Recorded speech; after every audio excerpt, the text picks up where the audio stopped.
Without further ado, come on up, Rachel, and give her a big hand here.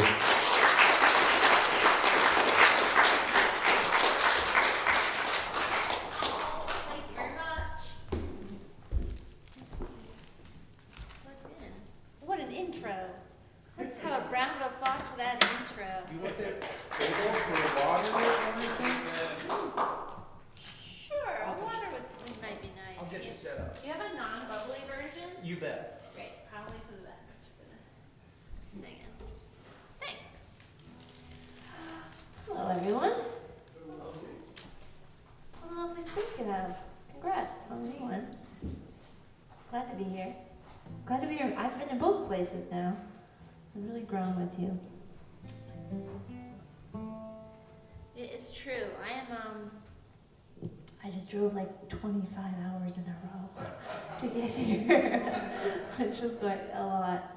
I was on a long driving trip, which was the plan, but yeah, my car broke down and ate up about 2 days while we waited for the part, and then I had to get my butt over here real quick. So there's a lot of driving, a lot of singing along to Cat Stevens. That's how you keep yourself awake. That's my trick. Eating apples and singing along to Cat Stevens. That's how I stay awake when I really don't want to on the road. I've been touring with this new record of mine that I have about Dad. I can't remember, I don't think I had it printed last time I was here. I'm sure you might have heard the song if you were at the last show, but I'm going to sing about him a little bit.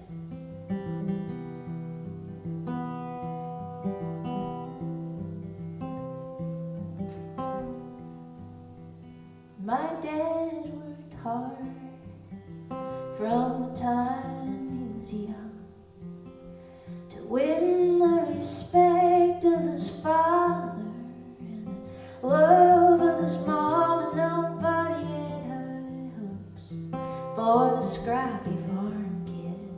But nobody loved a challenge like my old man.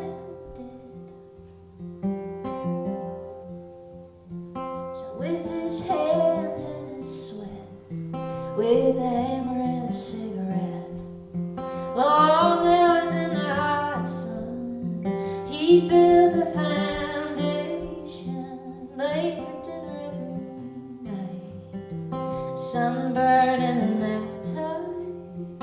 In the end, he seemed to do all right. 3 kids and a frugal wife. My dad worked hard, did yours work harder? Is that what his thriving investments prove? I'm not saying that he didn't earn the right to take it easy. I'm just saying that I'm pretty sure my dad did too. Got the job done right. No, you couldn't call him lazy, and he wouldn't overcharge you, not like the big names did. He built a house from the ground up, run the numbers in his head. He'd make enough to feed the family, make it home and tuck me into bed, and he never gave until his body gave in and his mind grew thin. And you never can tell how time will treat you. She's a great deceiver. Now he's home every night. He's home every day too. He needs help getting out of his chair. Can't remember how to tie his shoes. I've been looking for the safety net, the one that's supposed to catch him when we can't afford the care he needs. And he worked his whole goddamn life. My dad worked hard. Did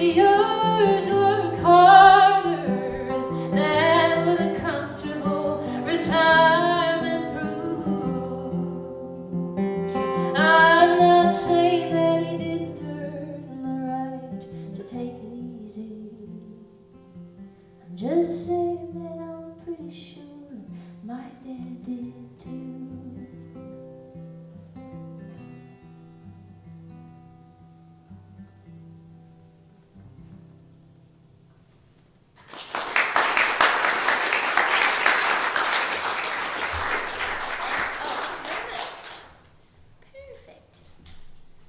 Thanks. So that's Dad. Dad Bob. His name is Bob Kilgour.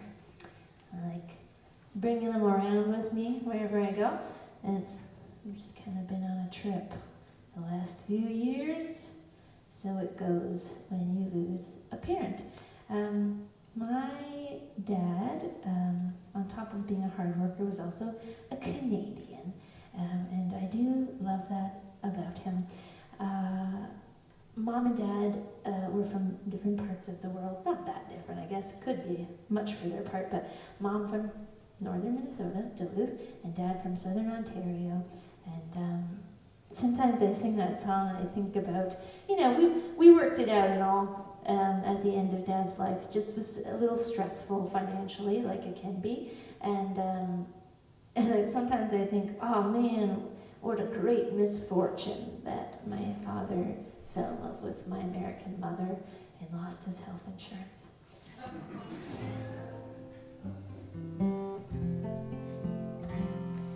I always wondered about it. I had a lot of questions about how my parents ended up together because it wasn't super obvious by the time I showed up.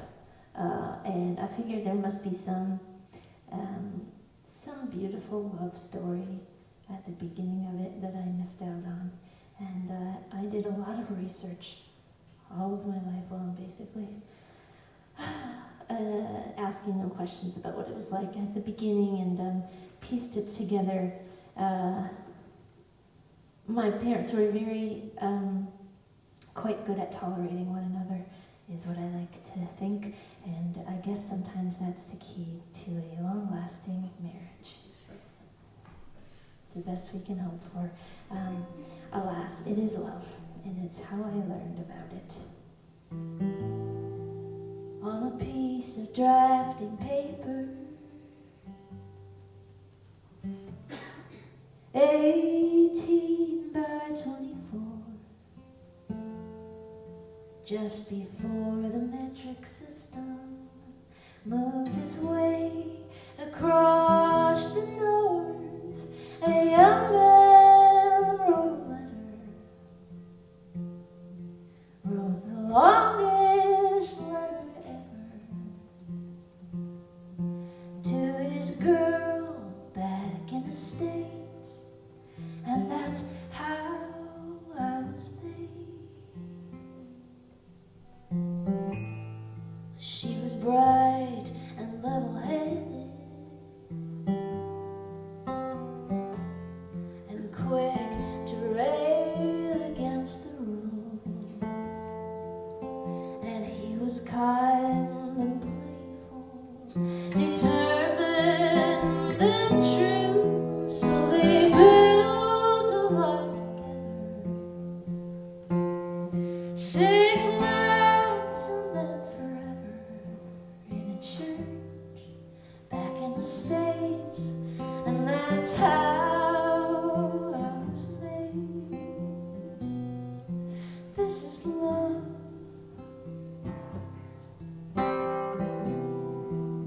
This when can I see it? They're rushing in blind, that you're on my mind. This is love.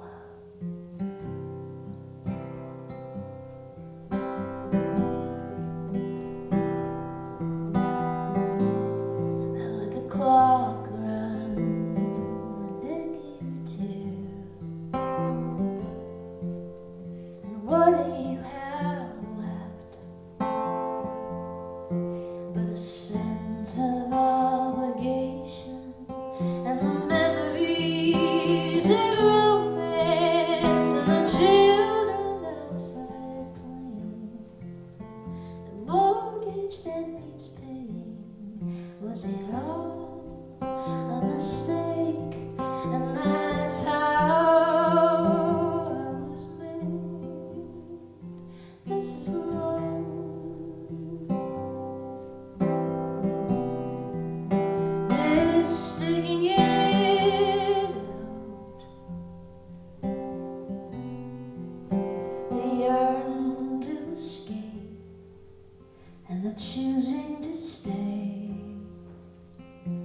This is love.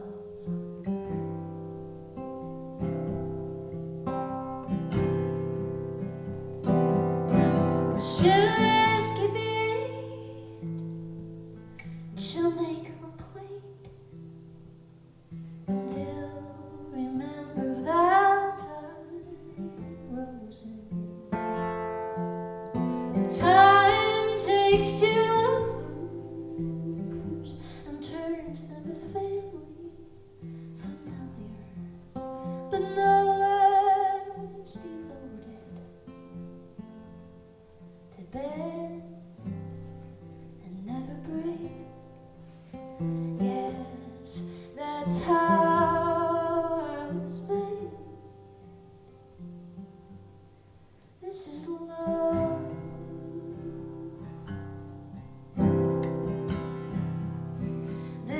Seeing it through, the asking for help, and the bedside farewell. This is love.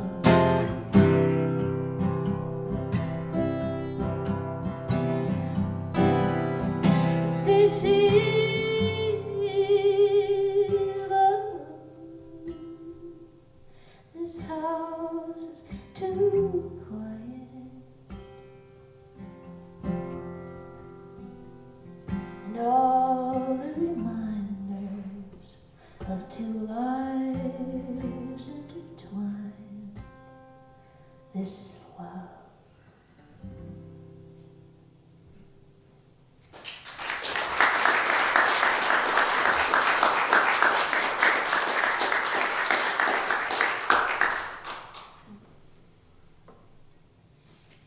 It is a big job for a heart to take care of someone as they're dying. And in my dad's case, it happened quite slowly. He had dementia, and it's, just progressed pretty slowly.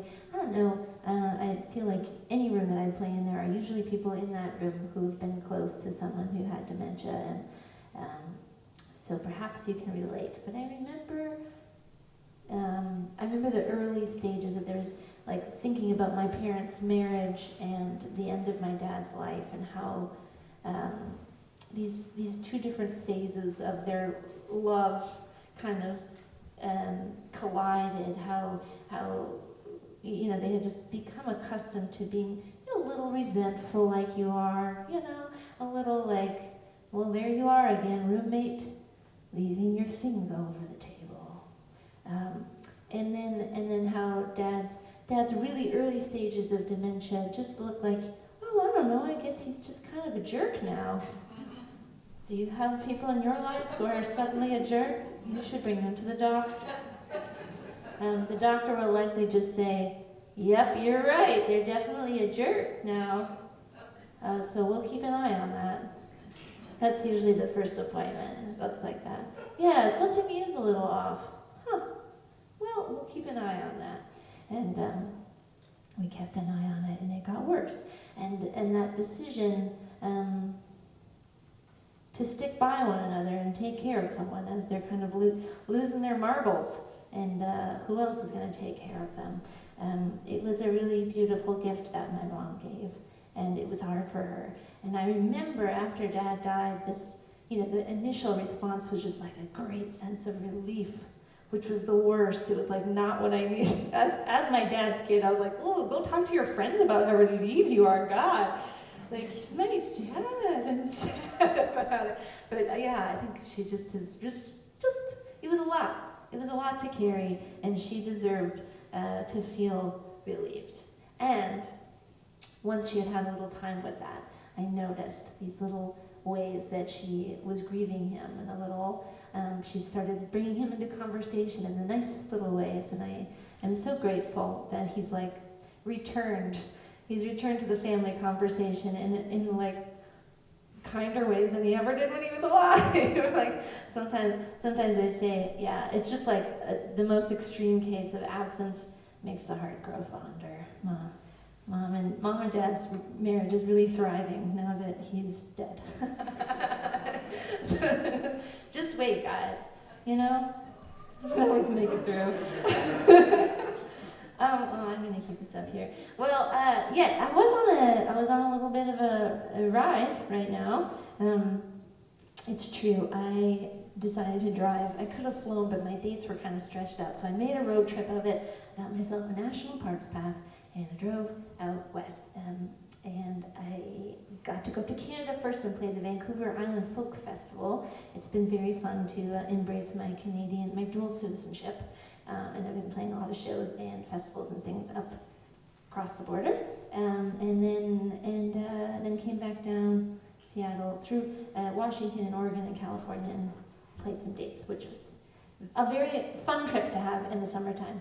But I will say, I'm going to play this next song, and I had this moment at the Vancouver Island Folk Festival. We were like in a round, which they do a lot of those up there. Songwriters in the round, song, everybody sings a song. And the theme was something like the good, the bad, and the not the ugly. It was like the lovely or something. The good, the bad. Anyway, it was my turn, and it was supposed to be bad, and so I said, I guess I'll sing a song about being an American. We can all hate that, right? They were loving it. And so I sang this next song. I'm going to sing it for you, and then I'll tell you the rest of the story.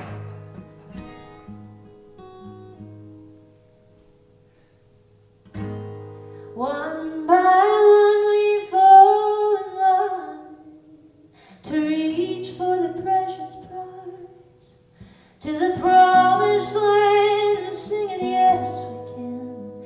Stomachs bigger than our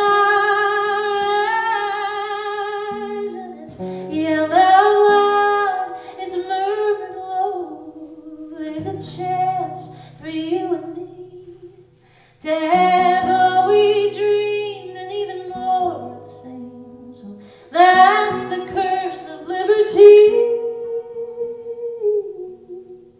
Welcome to America, the land of the rich and free, where hard work gets rewarded and the money grows on trees, where it rags to riches, baby, that's our story, and we are sticking to it. If you don't make it big, you can't claim the game was rigged, 'cause in America you manifest your own destiny.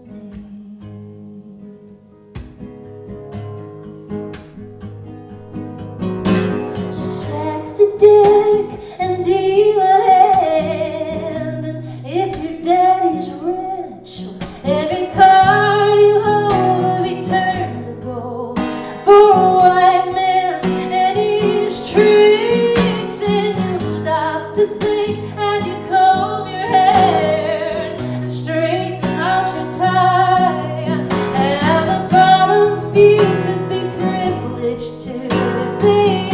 Buckle down and try.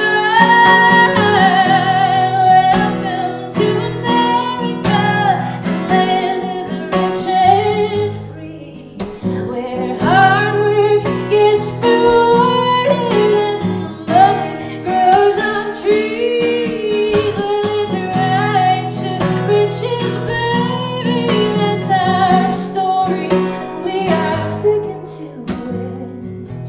If you don't make it big, you can't claim the game's rigged, 'cause in America you manifest your own destiny.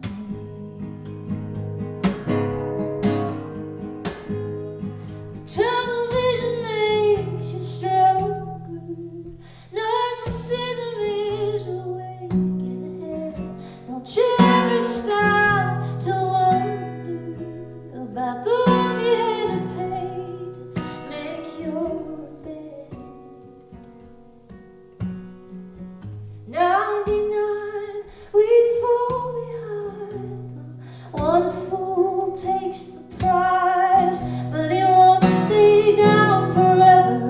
See it twitching in our eyes. A revolution is on its way.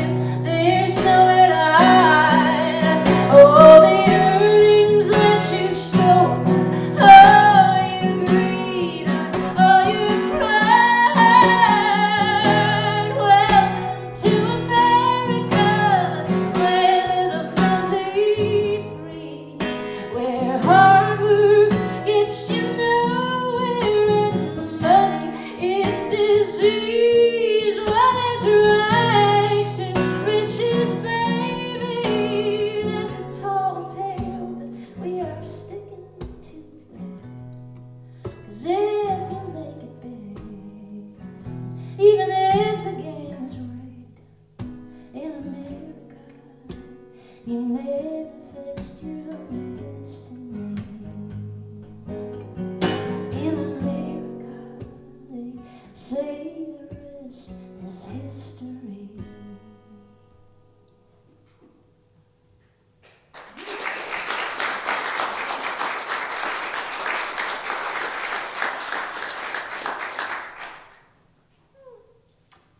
So the rest of the story is I finished that song, which was the end of the round, and everyone said, good job, and we unplugged and we stepped off the stage, and the stage manager looked at me and said, Trump's been shot. And that was all the information they had. Like someone had just texted, it wasn't even like, it wasn't quite in the news yet, and I was like he's dead? What happened? Oh my God. Like I'm over here on an island in Canada while my country is in the Civil War now, I guess. It was a really intense side-by-side moment. I don't know if you heard the news, but he didn't die. I wouldn't want him to. That's a terrible thing. That's a terrible thing, indeed. That's not how you go about fixing things. I thought, let's see, I'm changing my order of songs here, but thinking along these lines. I was raised by a lovely mother.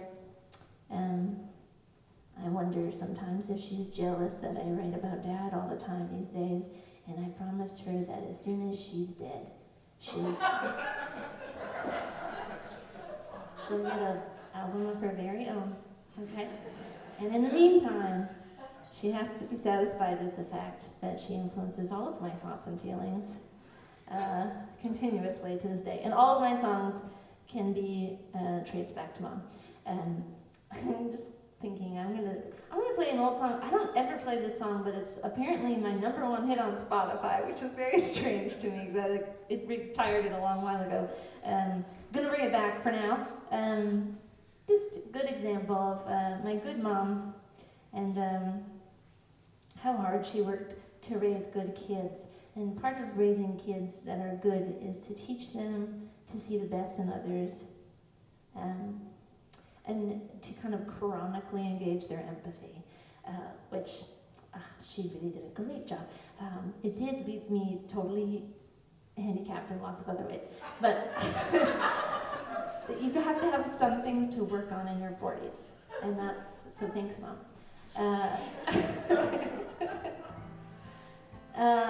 Anyway, here's a good example. The trick specifically that she taught us is that you can just totally bypass any of your own feelings. Like in any given situation, should someone say something hurtful or you be left out or whatever it is, from a very young age we were taught you don't have to feel hurt or sad or scared or angry or any of those things. What you have to do is you just jump straight to compassion for the person who's hurt you. And then whatever they say can't hurt you because you know that it came from somewhere. Oh, I come home crying from school because someone called me a name on the playground, and Mom reminds me, well, who do you think is calling them names? And then I'm like, oh my God, you're right. What I really needed was a hug from my mom, but you're totally right. Now I have to go befriend this poor bully who needs to be saved by me. Like I said, I have some things to work out. There are some kinks in the story that aren't really great for me in the long term. But here's me putting that into practice as a young, broken-hearted Rachel.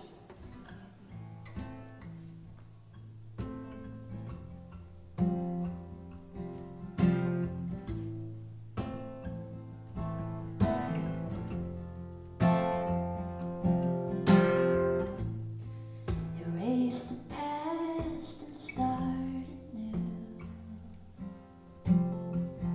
In time you'll do just like you always do.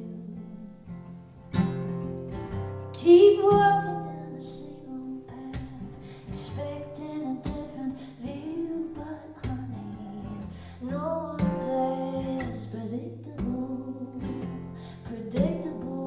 as you. You go round and round, keep falling on the same hard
Don't stick around to watch me bleed, 'cause I've seen deep bruises deep. The happy couple strikes a perfect pose, but everything that's new must turn to old. And then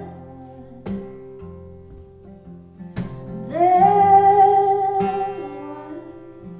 And then you'll erase the past and start again.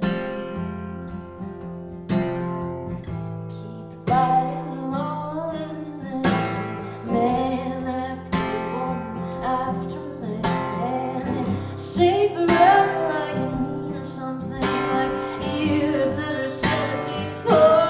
But nobody believes your broken record anymore. You go round and round, you keep falling apart, the same heart ground. Brush the dirt off of your knees. Someone call the doctor, please, and heal those deep bruises deep, and heal those deep bruises deep.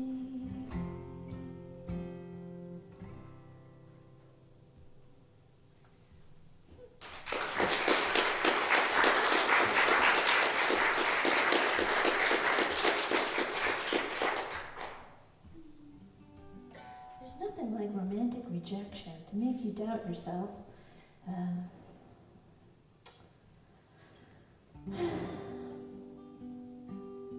I do have a really clear image in my mind of when I started doing that, the doubting myself.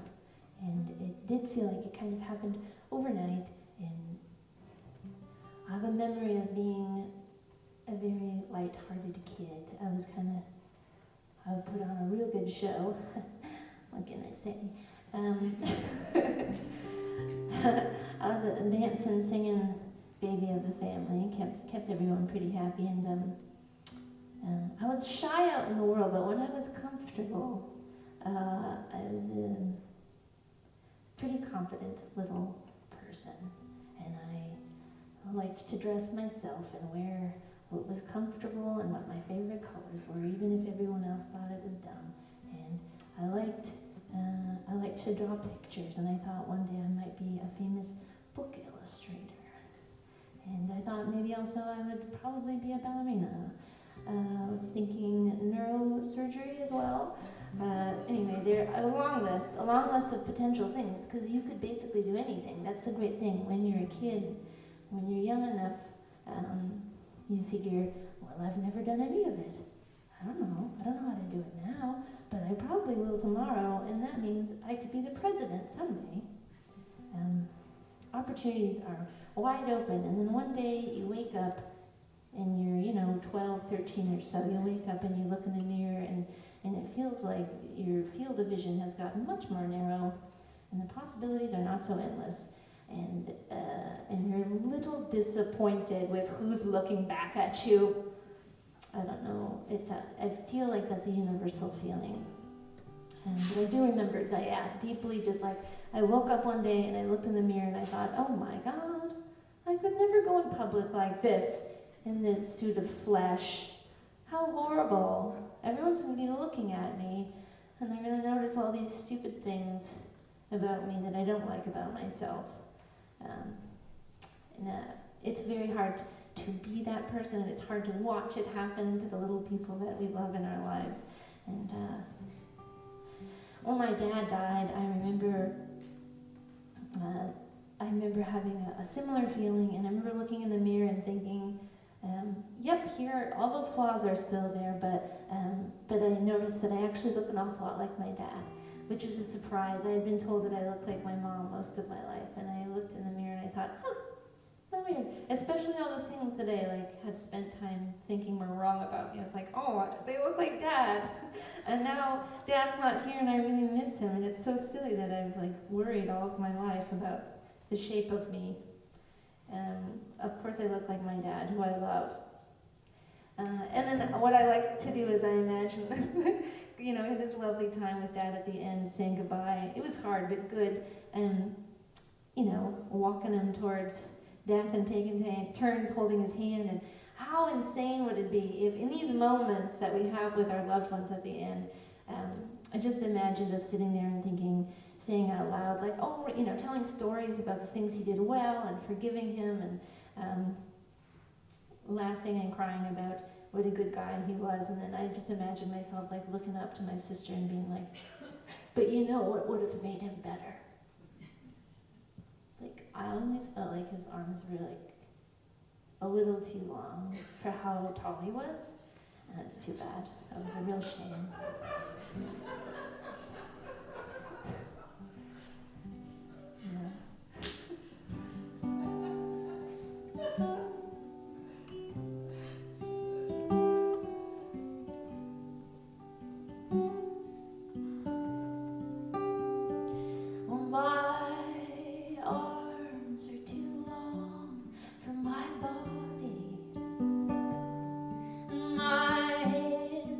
They're too big for my arms. But my dad, part man, part orangutan, hugged me close and he kept me from harm. So I waste my time wishing that I were proportionate. And my skin's too thin for my family. How they laugh at my sensitive ways. Whether I'm happy or sad, I cry just like my dad. But I'm proud to let it be named. I may be soft, but I am not ashamed.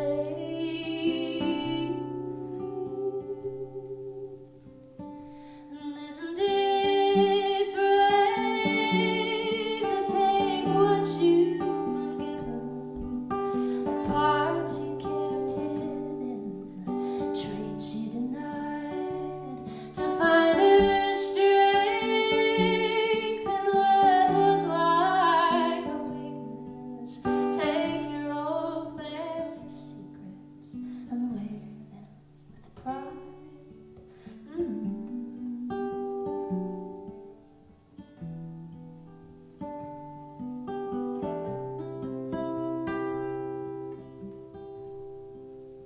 So if your cheeks burn red when you're nervous, if your hair curls tight in the heat, no, we all came from someplace.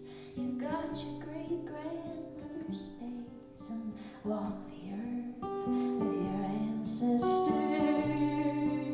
steady feet.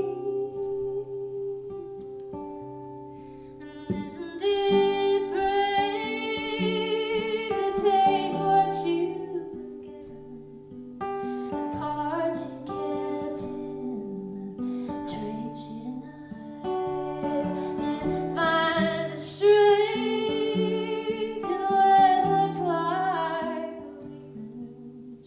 Take your old family secrets and wear them with pride.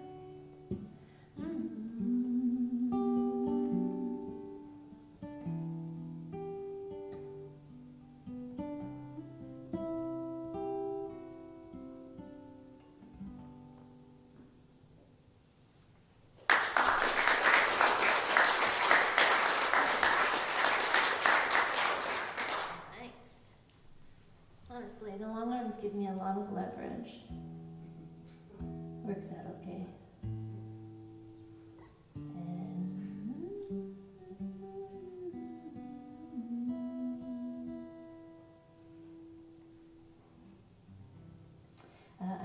watching this thing happen to my stepdaughter. She's 5 years old when I moved in, and it's pretty easy to get along with a 5-year-old. They're great. And they see the best in you, and they look to you for safety and wisdom and fun and macaroni and cheese whenever they can get it. And we had a good time for most of those early years, and yeah, I remember her hitting an age where I could just tell something switched, and she suddenly didn't like who she saw in the mirror and needed to do everything she could to make sure people couldn't see it, to present who she wanted to present when she went to middle school and make sure that the kids didn't tease her. It's what we all do. But it also means that you push your parents away because they're a reflection of everything you hate about yourself. And I remember just being kind of run over by a truck, understanding what it meant to be a parent, in that I was still young enough, I was a very young step-parent, and I was still young enough to kind of remember that phase myself and blame my parents for how annoying they were, and then suddenly I was the annoying parent, and I was like, oh no, I'm doomed. There's really nothing you can do about it. Yeah, I always say, the great thing about being a parent is no matter how well you do and how many books you read and how well-intentioned you are, in the end, you're the thing that your kids will talk about the most in therapy. They have nothing else to talk about. You've got to give them something to talk about. Anyway, I remember hitting this stage with her and realizing that all my love was lost in translation somehow, that I felt like I couldn't get through to her anymore, that everything I did and said to show her that I loved her in her brain filtered through her brain to mean that I didn't trust her, and I didn't think she was responsible enough, and that I was out to ruin her life. Like most parents of teenagers. That's what we do. That's what we do best. So my solution was, I don't know, I'll write her a song from the deepest corners of my heart, and then I'll sing it in public and embarrass the shit out of her. Worked. Excuse my language. Anyway.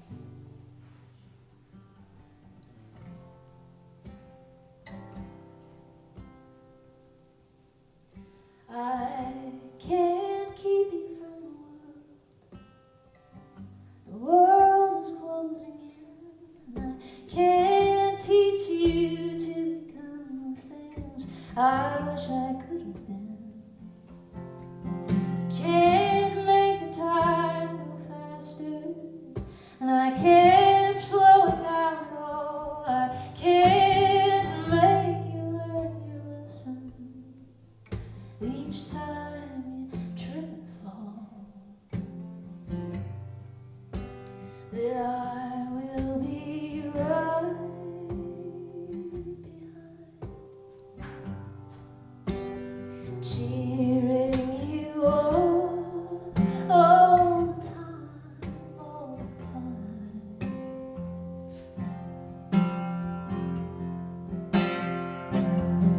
When we were small, I had the answers, and you believed without a doubt. Now you're never satisfied until you try it for yourself. You're pushing for your freedom, and you're pulling back in fear. It's a mess, but it's a beautiful thing, my dear. And I will be right behind,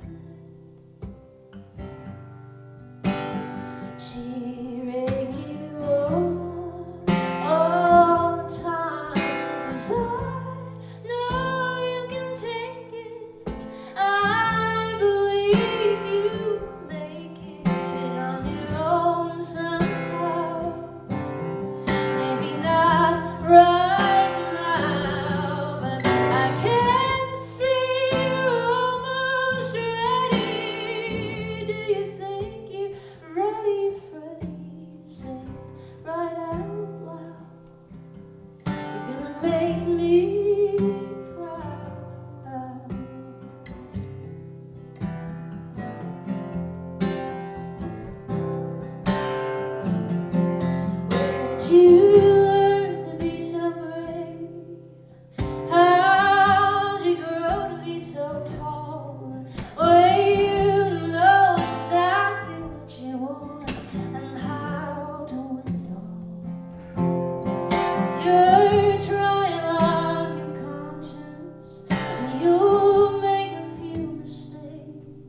but all hurts can be forgiven if you look them in the face. And I will be right behind, cheering you on all the time, 'cause I know you can take it. I believe that you will make it on your own somehow. Maybe not right now, but I can see you almost ready. Do you think you're ready, Freddie? Say it right out loud. You're gonna make me proud. Say it right out loud. You're gonna make me proud.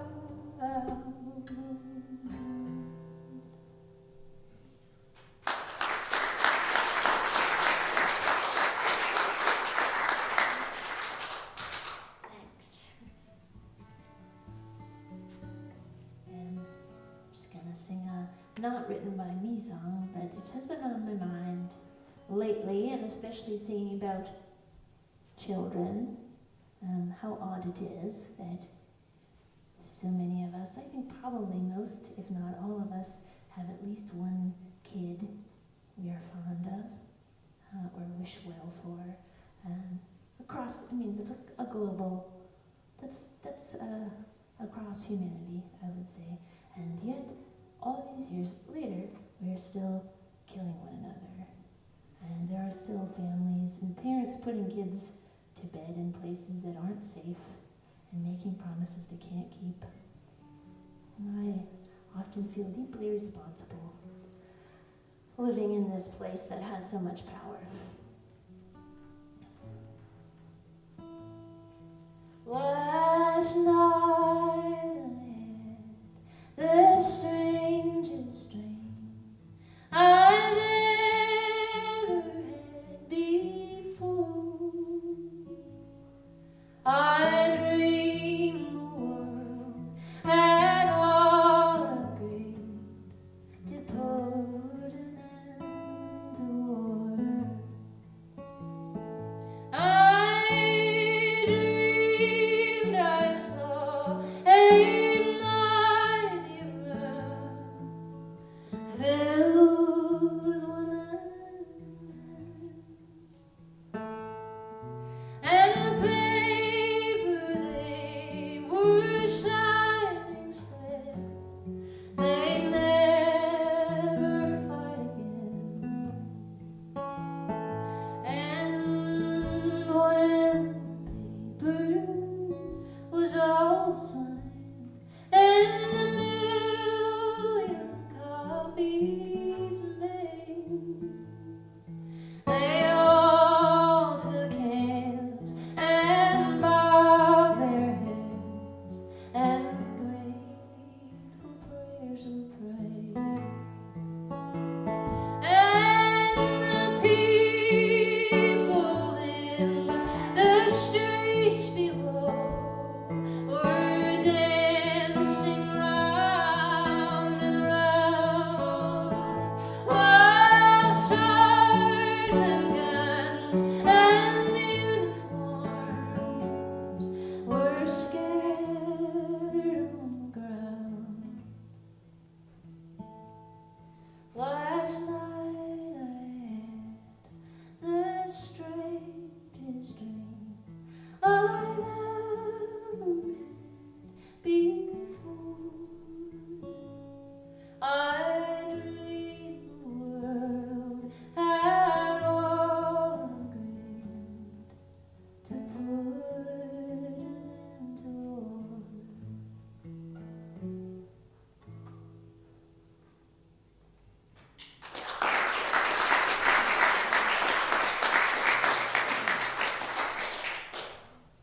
Thanks.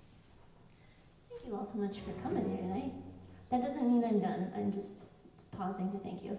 I just looked out at your faces and thought, It's very lucky for me that I get to drive around way too many miles, but still drive around and show up to a microphone and a bunch of people in a room who are willing to give me their attention. That's a lot. So thank you. We're just gonna, so we're gonna close out the show with a little chunk of songs about Dad, just to give you another picture of that. Yes, it is true. Sadly, my car was broken into in Seattle when I was on tour, and they took just the most random things. I know the passport doesn't seem random, but it was like hidden away in a coat pocket that they happened to grab, along with my dirty laundry, which is suspect, and then a bag of my merch, like CDs and vinyl and T-shirts and a mailing list. I lost everybody's emails, so hopefully they're not getting emails from some strangers now, I don't know. But like stuff mostly that was important to me and not important to them, other than the passport. I guess they could maybe do something with that, but so silly. Anyway, the point is, isn't that sad? You should probably buy a CD.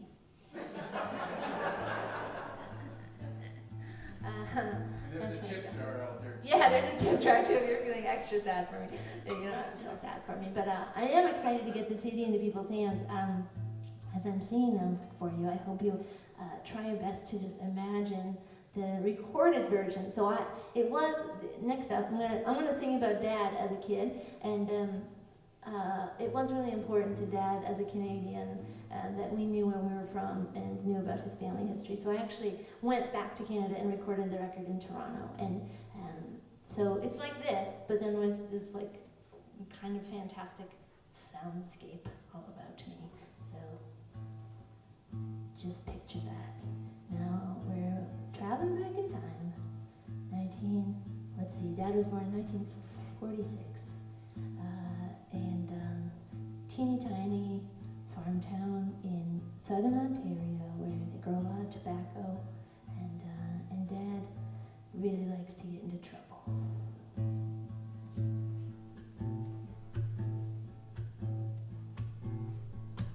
You're gonna give your mother a heart attack, climbing on the rafters of the barn like that. Get your feet on the ground, it sure's done fast before the bus comes. Strong as an ox, stubborn as a mule, you're still smaller than most of the boys at school. When dinner bell rings, you eat your way to food. At least that's how I imagine you, kid version of the man that I once knew.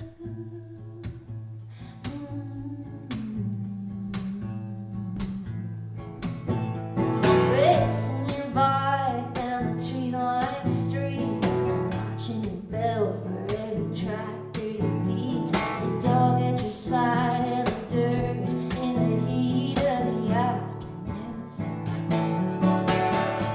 Dressed for church in your Sunday best and your holiest socks in honor of the blessed Savior. Neighbors, family, and friends gather around you. Everyone's a sinner and everyone's a saint. Small town living where everybody knows your name.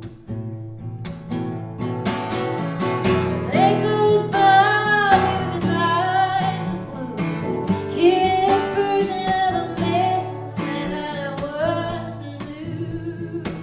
And did you rule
He always had a good dad joke.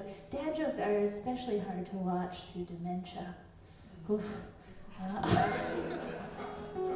Like, were they funny in the first place? I don't even know, but they got less and less funny as time went on.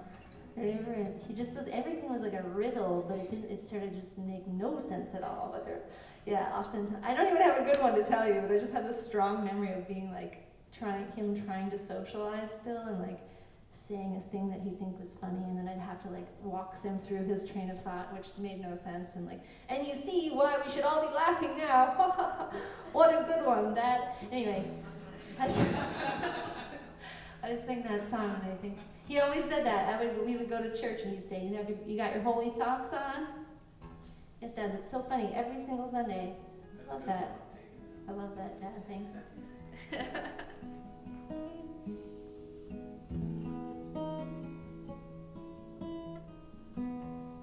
I wrote this after Dad passed, like most of the songs, but missing his body, and I realize more and more as I'm singing these songs that maybe it's a very relatable thing to feel. There's some kind of physical love that I got from my dad, and I think often dads provide, if they do their job a little bit at least, if they can't do anything else, sometimes they provide a sense of like physical safety or something. And my dad did a lot of really good things, but what I remember the most about him was like knowing that he could take care of me, that he was strong, and he could like, should we be attacked by a bear, Dad could probably take him. And that's highly unlikely, but it's the belief in the dad that counts, you know. And I wonder if it would be different. I wonder if it will be different when Mom dies, and the things that I'll grieve differently. But I just like remember knowing how his like musculature worked, and like what it felt like to give him a hug, and how scratchy his hands were from years of working outside, and then he was gone, and it was a good process. We got to like be near him and be part of the saying goodbye, but then once it's done, just faced with this reality that you just have to let some stranger come and take your dad away, and that doesn't feel good. And I told myself that, of course, when the stranger comes to take your dad away, the stranger is qualified. The stranger is hopefully respectful, and they've been doing this a while, so they're pretty comfortable, maybe a little too comfortable with putting Dad in a bag. And they put Dad in a bag, and then they bring the bag out to the car, and that's okay. That's the way it goes. But as he's driving off, you think, but he doesn't love my dad.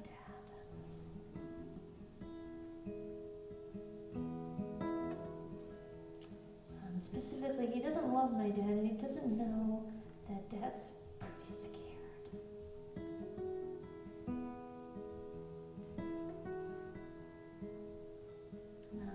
And I really wanted some ritual about it. It felt so removed and like sterile, the ways that we process bodies at the end of things. And I didn't really have control over that, but I did have control over writing a song about it, so this one's about cremation, okay?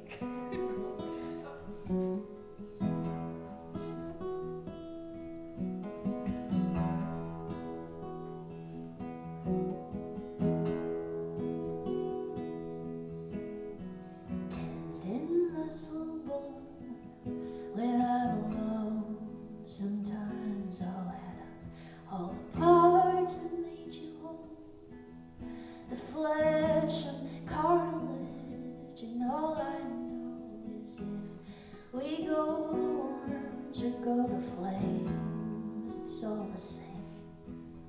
It's just an end and a beginning. No one's lost and no one's winning. So light the funeral pyre. Heart literally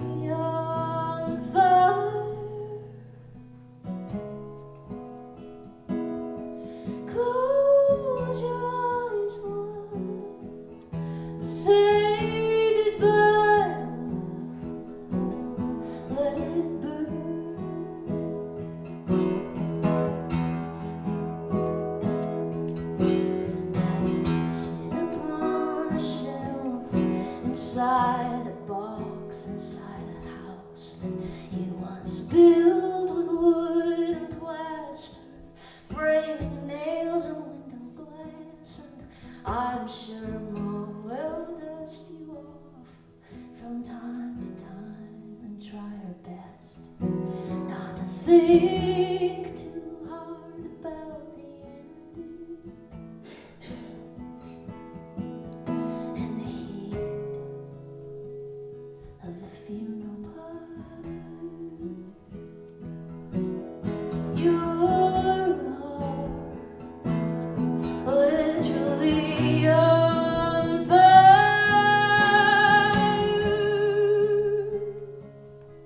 Close your eyes, love.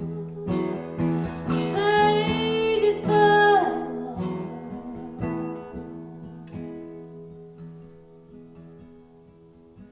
Temple turn to ashes. Mortal return to earth. Someday we'll sell the house, we'll move Mom out, and someone new will chop the wood and clean the gutters and run the dehumidifier, and the body's like a home. It's just a vessel overgrown with all the love that you put in it. Without borders, love's infinite. So light the funeral pyre. Heart literally on fire. Close your eyes, love, and say goodbye. Let it burn. Smoke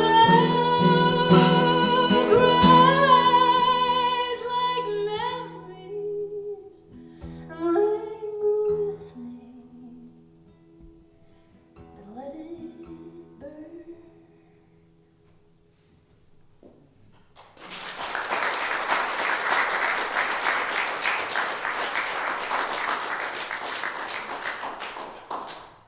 I hope and I think, whoops, it's fine, I can bend over it. I hope that y'all have your own little movies playing in your head when I sing these songs. Your own dads or moms or granddads or friends you're thinking of. One more song or two more songs? Yeah, it's awkward if you say only one now, isn't it? It's like, get it over with, Rachel. God, is she ever shut up? All right, I want to do both because I like closing them with these two songs. I did just do this big road trip, and I am well versed in road trips. I grew up in Duluth, and we would often take the road trip through the Great Lakes to visit my grandparents in southern Ontario. And I'm one of three, so we were all packed tight in the back seat, and long drives, that's what we did. We didn't usually stop, and we never flew. We were a driving family. I really liked, the trips were all right, but especially I liked the arrival. I liked hanging out with that family and the just kind of adventure of having something new happen in a pretty mundane life. What a blessing. But I especially really enjoyed feeling Canadian. If I'm being honest, I milked it. Like I said, I was quite shy when I was young, and I didn't always know how to make friends. And one of my favorite go-to tricks was to just be different, to just be so strange. I became a vegetarian when I was 8, just so I could be like, yeah, of course I'm a vegetarian.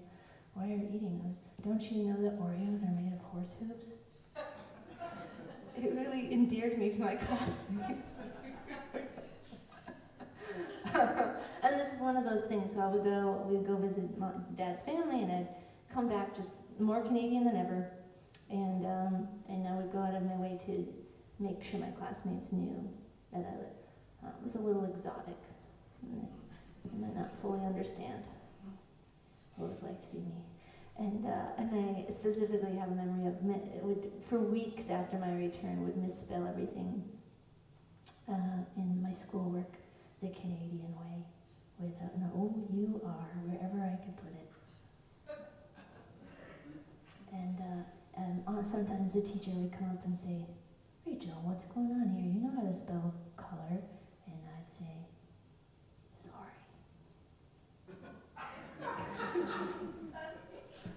Sorry, it's pretty difficult being bilingual.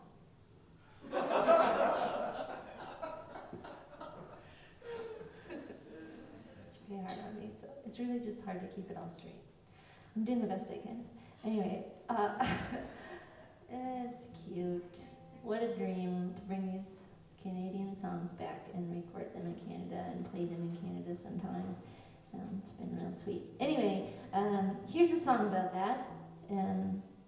It does, "Don't Throw Stones at Me." It does reference a bridge between Upper Michigan and Lower Michigan, if you're familiar with it. I say it wrong in the song. I said it wrong all through my childhood, because who knows how to spell that name? I mean, it's just like spelled like you'd think. Also, it rhymed quite well with the word that comes after it in the song. So just like, calm down. If you feel upset when that comes around. Okay, here we are.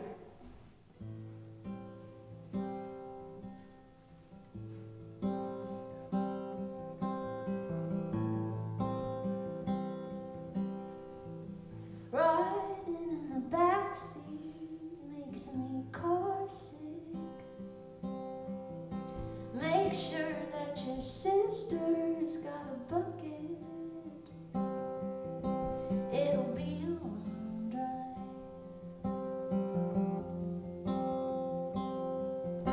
to your father's side of the border. Superior, Lake Michigan, and Erie. An annual pilgrimage to prove our place in the family.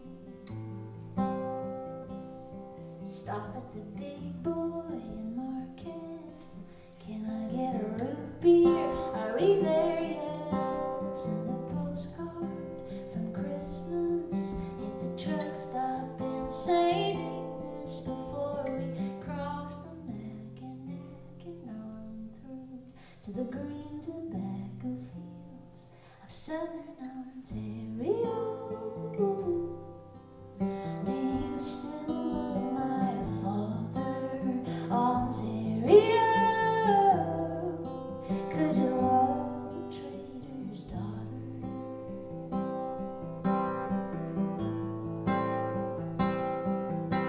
Bowling 5 down the alley on the corner. Grab a donut from Tim Hortons. Get my accent back in order. Grandma's elderberry pie and Grandpa's yard sale finds and by the time I'm Canadian again. But Dad, do you ever get homesick? And how come they never visit? And when you're working so hard, are you just trying to forget? Are you just trying to forget? Ontario, do you still love my father, Ontario? Could you love a trader's daughter?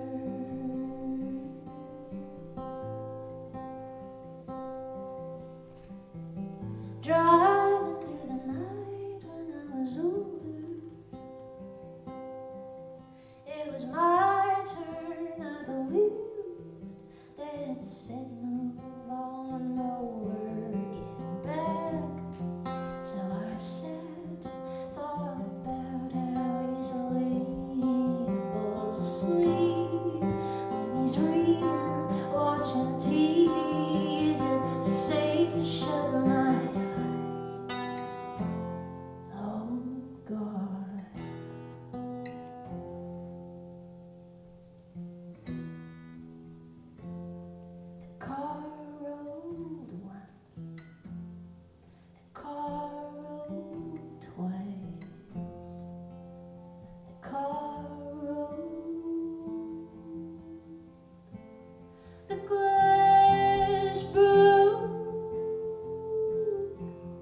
before I heard the sirens cry.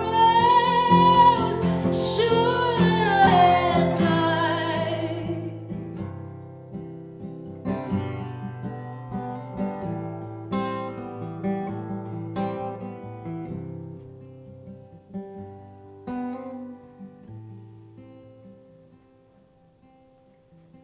Riding in the backseat makes me nervous.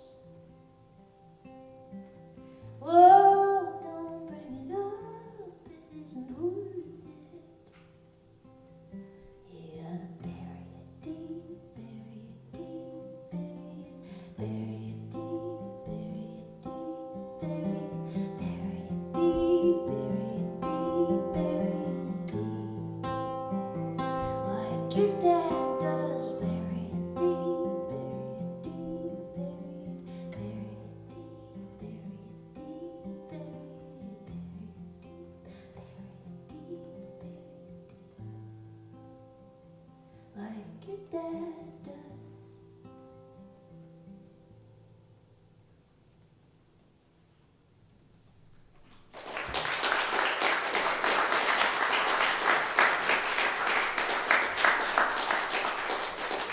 Thanks. Thank you all so much for being such good listeners. And thanks, Nathan, for asking me back. I do really love this new space. And I'm glad to share these new songs. Really proud of how the record turned out. And what is the point of it? I guess the point is keeping Dad around a little longer and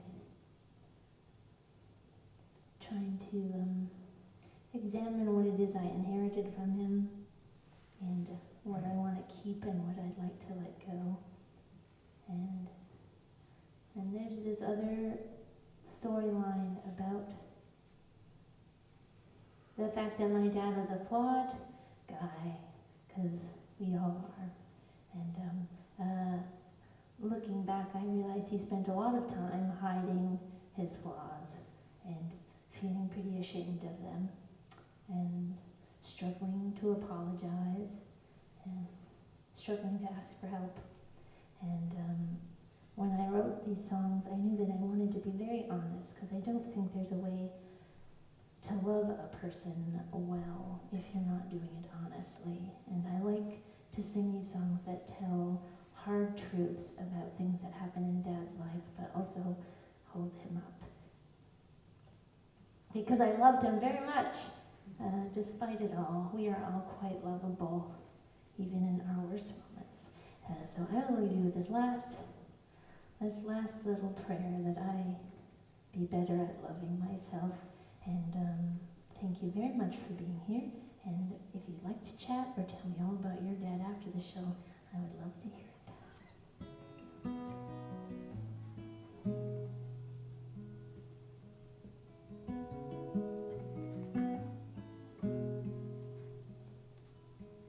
There's a sharp-looking man with a farmer's tan in my baby book. Shoulders back, he leaned into a broken world. He had a head of curls like his baby girl and a devilish grin. He was a tender-hearted trickster, and I'm a lot like him. And my father loved me when he could not love himself. He put his faith in me when he was certain he would fail. So when the world has been unkind and doubts weigh on my mind, I try and love myself the way my father loved me.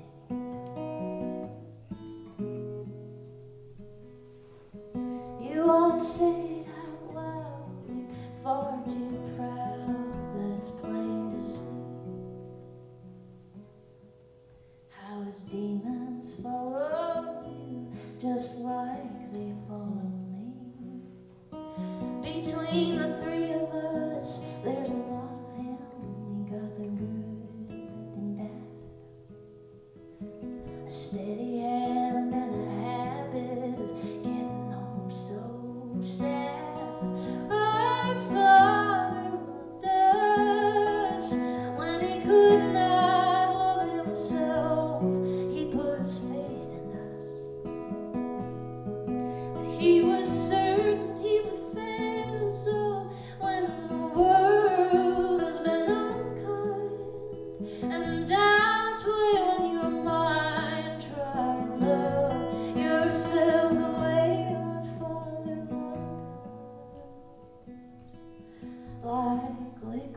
hash and tobacco and spearmint gum. When the worry's coming for you, you better run, run, run. There's a ghost of a man at the back of every hall that I sing, and he's a braggart. He claims his daughter could do anything. I wanna be just like him and nothing like him at the very same time.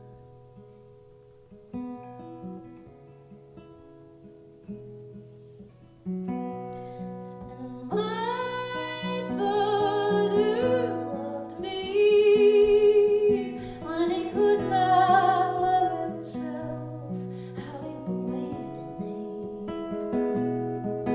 He was certain he would fail. So when the world has been unkind and darkness weighs upon my mind,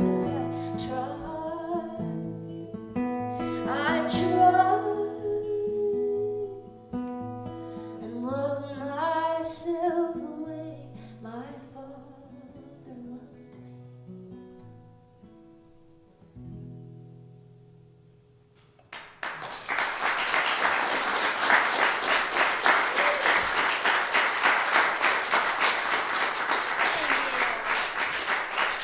Thank you all so much.